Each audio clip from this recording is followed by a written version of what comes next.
Right now, as you listen to this, you're actually trapped inside an invisible A box. highly engineered Goldilocks box. Exactly. I mean, you don't even notice it until it breaks, but the second you adjust that plastic dial on your wall to cool down, you're commanding this massive invisible physics engine. Right, to execute this highly orchestrated manipulation of um, 8 different scientific variables all at once. Which is wild. You aren't just making it colder, you are fundamentally altering the thermodynamic state of the atmosphere around you. It really is the ultimate illusion of modern architecture. Yeah. I mean, we are so deeply conditioned to expect that ambient comfort, right, without ever really considering the sheer mathematical violence happening in the ductwork just to make that room feel normal to you. Which is exactly what we're tearing apart today. So, welcome to today's deep dive. We are exploring the unseen physics of the spaces you live, sleep, and work in every single day. Yeah, and to do this, we're pulling from a really foundational lecture titled Air Conditioning Fundamentals. Authored by Dr. Sema Tawfik. And the context here is super vital because this isn't just about, you know, cooling a suburban bedroom. No, not at all. We're looking at this through the lens of marine engineering. So, designing systems for massive steel cargo ships traversing the oceans, carrying delicate cargo, and of course, human crews through these extreme, violently shifting global climates. And that marine context really raises the stakes considerably. Mhm. When you're, isolated in the middle of the Pacific Ocean, thermodynamics becomes a matter of absolute survival. Right, and structural integrity for the ship itself. Exactly. But the beauty of the physics is that the rules governing a supertanker are the exact same rules governing the air in your local coffee shop. So, our mission today is to demystify this science. We're going to unpack this field called psychrometry. Psychrometry, yeah. Right, which engineers use to actively control your environment. And, reading through Dr. Tawfik's text, the first thing that struck me wasn't a formula, it was actually this philosophical division. Before you even touch a thermostat. Yeah. Before you touch anything, you have to define the fundamental purpose of the air conditioning. And he divides it into two completely separate realms, right? Comfort air conditioning and industrial air conditioning.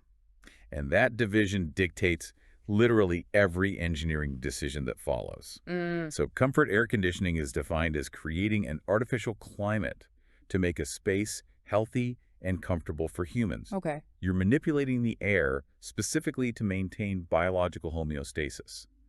The system is entirely designed around the limitations of the human body. I kind of see that as building a tailored atmospheric suit for human biology. That's a great way to put it. You adjust the room so our internal organs just don't have to stress out. But then we look at industrial air conditioning, which Dr. Tawfik defines as creating an artificial climate to produce a precise product. Right. Now, my initial thought was humans are notoriously fragile and, let's be honest, whiny. Oh, totally. We complain if the office is like 2 degrees too hot. Exactly. So surely comfort AC is the heavier lift, right? If a factory floor gets a little chilly, a human worker can just throw on a jacket. You can't tell a microscopic silicon wafer to just uh, put on a sweater. And you're hitting on the exact reason industrial systems are exponentially more rigorous. Industrial AC prioritizes material stability over biological comfort. So the product comes first. Absolutely. Let's look at that silicon wafer you mentioned. If you're milling microscopic components for a microchip, the ambient temperature dictates the physical size of your materials. Wait, really? The temperature changes the size? Yeah, a slight temperature fluctuation causes the metal in the machinery to expand or contract.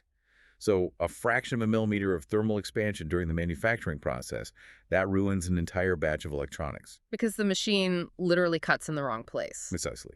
And the humidity states are even higher. If the air gets too dry in a facility handling sensitive electronics, the lack of moisture allows static electricity to build up. Oh, wow. I didn't even think about static. Yeah, a single invisible spark jumping from a machine to a circuit board can fry millions of dollars of equipment instantly. That is terrifying. It is. And conversely, if you're, say, painting bare car chassis on an automotive assembly line and the air gets too damp. Let me guess. Rust. Exactly. The metal begins to oxidize and rust before the paint can even adhere. So in that scenario, the air conditioning isn't a luxury for the workers at all. It's literally part of the manufacturing equipment. It's as crucial to the product as the robotic arms doing the welding.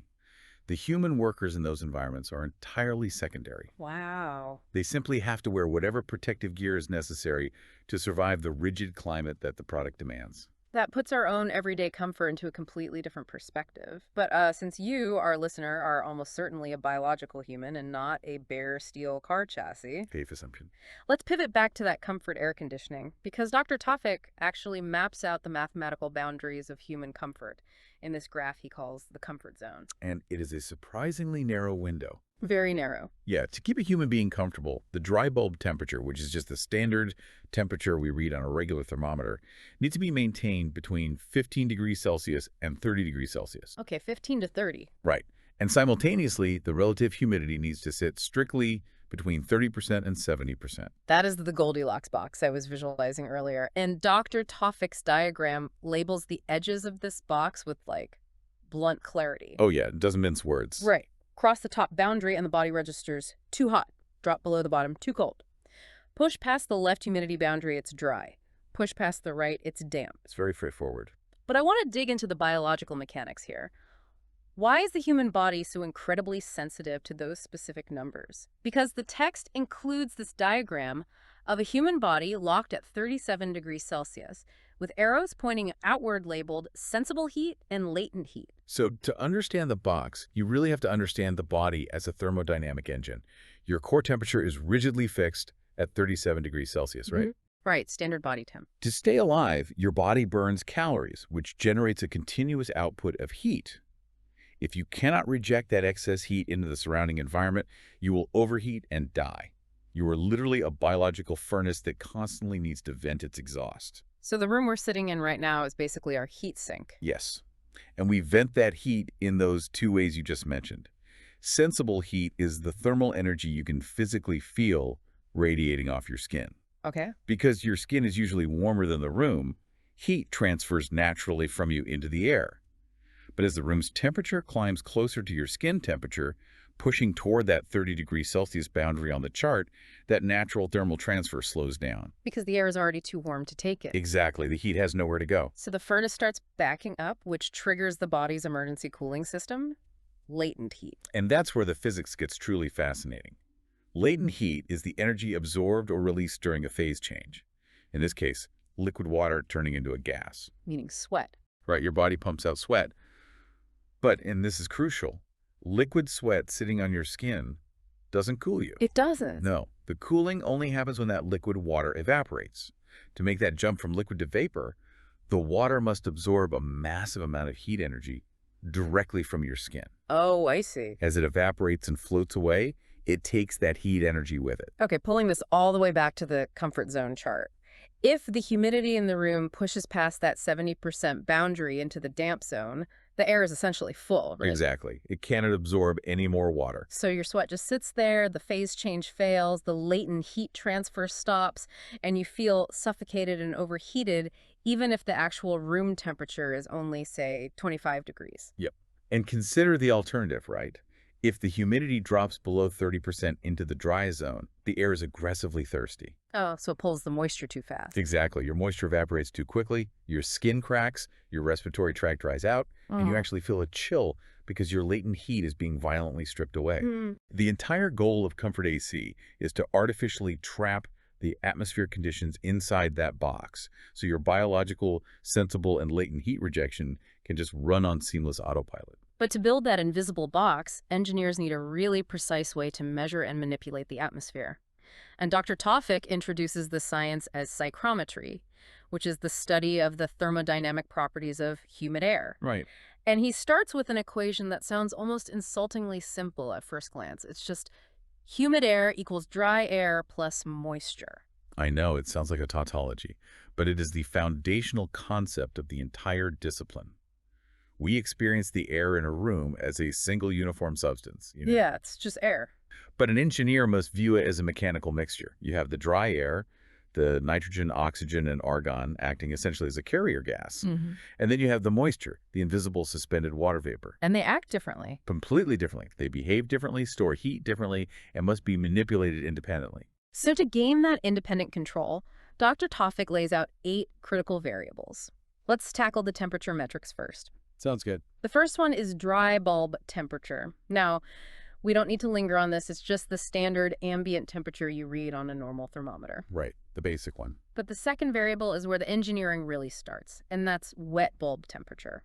The text defines this as the lowest temperature measured by a moistened bulb thermometer. And this is a brilliant analog measurement. You take a standard thermometer, wrap the glass bulb in a wet cloth, and swing it through the air. To swing it around. Yeah. And as the water evaporates off the cloth, it pulls latent heat out of the glass bulb, causing the temperature reading to drop significantly below the dry bulb reading. And what makes this so crucial is that the wet bulb is essentially a mechanical proxy for human skin. It perfectly mimics our sweat mechanism. You're absolutely right. The rate of evaporation, and therefore the drop in temperature, depends entirely on how much moisture is already in the ambient air. So if you're on a ship in the middle of the Red Sea and the air is violently humid, Then the water on that cloth cannot evaporate.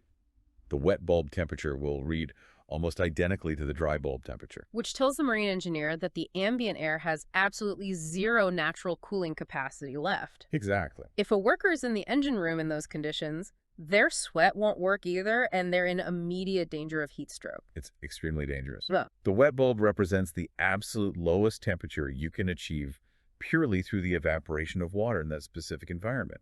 It defines the physical limit of evaporative cooling. That brings us to the third temperature metric, dew point.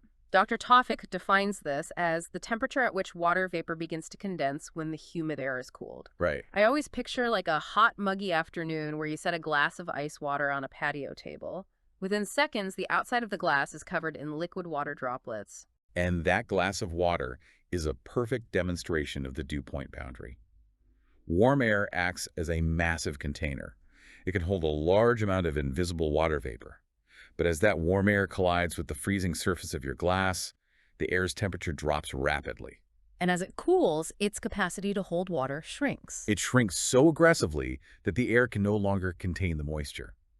It essentially squeezes the water vapor out of suspension, forcing it to condense back into liquid droplets on the glass. Okay, I get it. And the exact fraction of a degree where that phase change occurs, that is the dew point. Which is the secret to how air conditioning actually dries out a room. Yes. The AC doesn't just push cold air, it forces the warm room air over a series of metal coils that are chilled well below the room's dew point. Exactly. The coils act just like that icy glass of water, wringing the humidity out of the air, collecting it in a drain pan, and pumping the newly dried air back into your living room.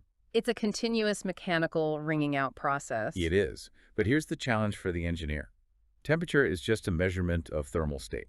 Right. If you are tasked with physically building the massive metal fans, compressors, and pumps required to move that air and wring out that water, temperature alone is useless. Really? Why? Because you need to know the physical substance and energy content of the air. Which forces our transition from the thermometer to the realm of mass, volume, and heat. That's the final 5 variables on Dr. Tawfik's list. Let's start with number 4, specific volume. Okay. This is defined as the volume per unit mass of dry air. Essentially, how much physical three-dimensional space 1 kilogram of air occupies. Now, initially, I struggled to see why an HVAC technician cares how big a kilogram of air is. Well, think about the mechanics of moving air through a ship's ductwork. Fans and blowers are manufactured to move a specific volume of air, say 1,000 cubic meters per minute. Okay, that makes sense. But the cooling capacity of the system relies on the mass of the air passing over the cold coils. Oh, because air expands when it's hot and compresses when it's cold? Exactly. The specific volume tells the engineer exactly how much physical mass is inside that 1,000 cubic meters at any given moment. If you don't calculate that, your fans will push the wrong amount of air, and the whole system fails. That makes perfect sense. You have to Yeah. reconcile the size of the box with the weight of what's inside it. Precisely. Okay, moving on. Dr. Tawfik introduces 3 distinct ways to measure humidity. Yeah, this gets a little dense. A bit, yeah. We have humidity ratio, which is also called specific humidity. We have relative humidity and percentage saturation. Now, we hear relative humidity on the news all the time. I've always visualized it like a sponge. A sponge. Yeah, like the air is a sponge that can only hold so much water. Yeah. If the relative humidity is 50%, the sponge is exactly half full. That analogy actually holds up, provided you remember that the size of the sponge changes drastically with temperature. How so? Hot air is a giant sponge. Cold air is a tiny kitchen sponge. 50% capacity of a giant sponge contains significantly more actual water than 50% of a tiny sponge. Oh, right. But here's my issue with this section of the text. Why do we need all three metrics? If relative humidity tells me the sponge is half full, isn't that enough data? Well, it depends entirely on whether you are the human in the room or the engineer designing the machine. Okay, explain that.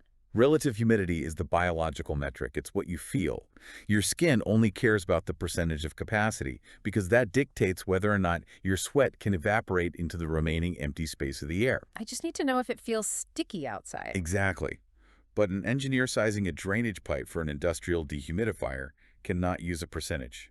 They need cold, hard physics. Ah, I see where this is going. That is where humidity ratio, or specific humidity, becomes critical. It strips away the percentages and measures the exact physical mass of water down to the gram floating in every single kilogram of dry air. Oh, because if the marine engineer knows they need to drop the humidity of a massive cargo hold from 80% down to 40% to stop the steel from rusting? They need to know the actual weight of the water. Right. The humidity ratio allows them to calculate the literal hundreds of gallons of liquid water their machine needs to physically extract from the air every hour. They're sizing heavy machinery based on physical mass, Yeah. not a relative feeling.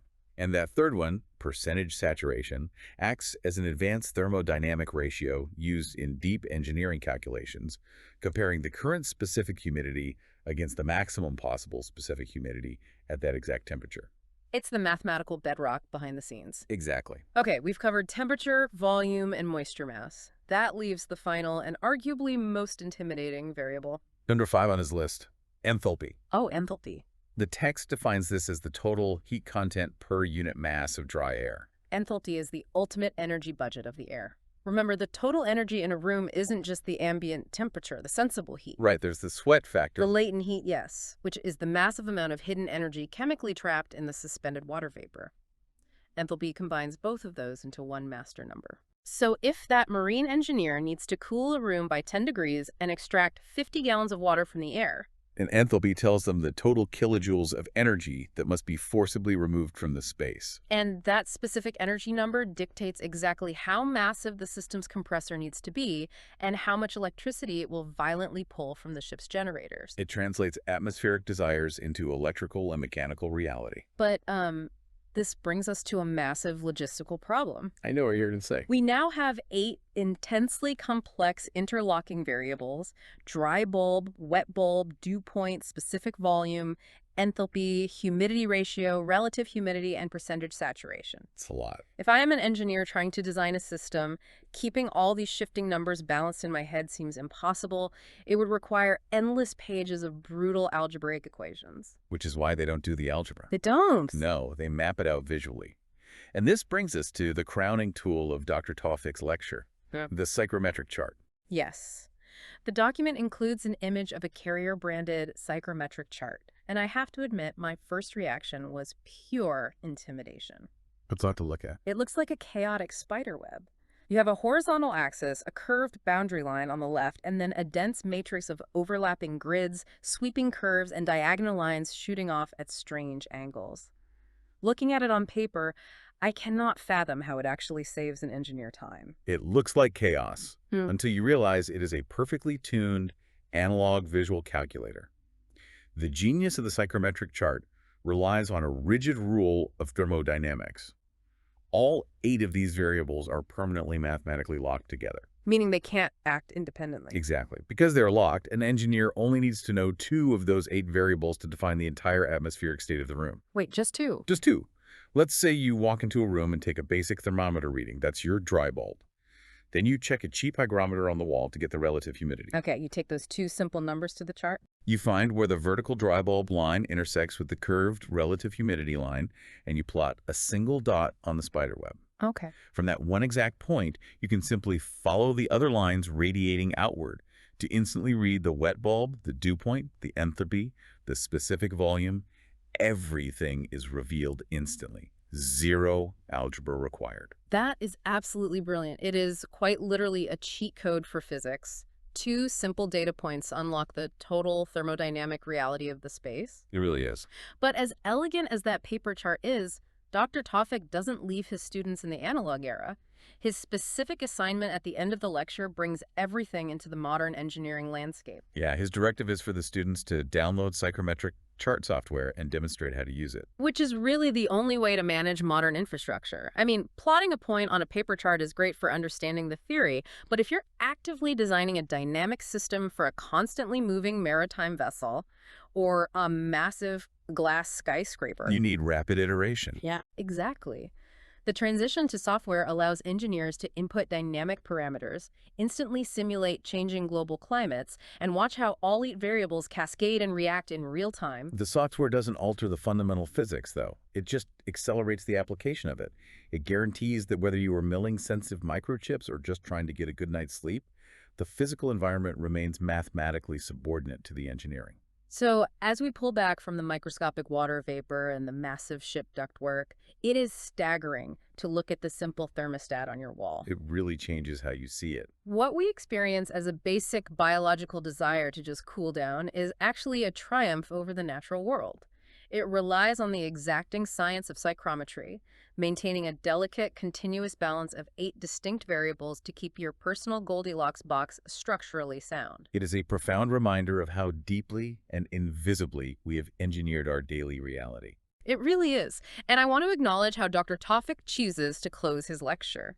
After all the intense thermodynamics, he ends with a slide in Arabic, which translates to, "With my best wishes for success." That's a great sign-off. Right. A very human, grounding sign-off from the author before sending his engineers out to manipulate the atmosphere. A fitting reminder that behind all the mass, volume, and enthalpy calculations, this science is ultimately taught by people for the benefit of people. Absolutely. But before we wrap up today's deep dive, I want to leave you, the listener, with a final forward-looking question to turn over in your mind. Oh, here we go. We've spent this entire time exploring the rigid mathematical limits of the human comfort zone and the physical boundaries of the wet bulb temperature, but we are living on a planet where the global climate baseline is rapidly shifting. That's very true. How will a hotter, more volatile atmosphere test the limits of these psychrometric principles? As unprecedented heat and extreme humidity become the norm, will our engineering software and power grids be robust enough to maintain that artificial Goldilocks box? It's a heavy question. Or will our fundamental biological definition of the comfort zone eventually be forced to adapt to a reality we can no longer engineer our way out of? Something to chew on the next time you hear that AC compressor kick on. Until next time.